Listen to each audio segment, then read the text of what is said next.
మన ప్రభు అయిన యేసుక్రీస్తు ఎవరు అంటే నమ్మకమైన వాడు. ఎవరి మీదైనా నమ్మకం పెట్టుకుంటే ఆ నమ్మకం కొన్నిసార్లు తప్పిపోవచ్చు.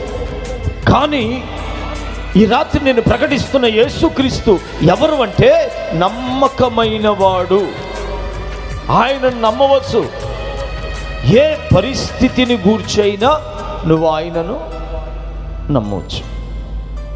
దేవుడు అనుటకు యోగ్యుడు, కామ క్రోధ మోహ లోభ మదమత్సర్యం లేనివాడు, ఈ ప్రపంచమునకు పరిశుద్ధతను ప్రకటించిన ఏకైక వ్యక్తి ఆయన పేరే నజరేయుడైన యేసు. ఆమేన్.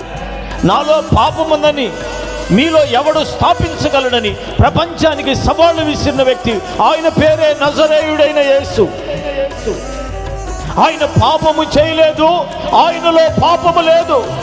అందుకనే ఒక సందర్భంలో అంటాడు, ఇదిగో ఈ లోకాధికారి వచ్చుచున్నాడు, వాడికి సంబంధించింది నా దగ్గర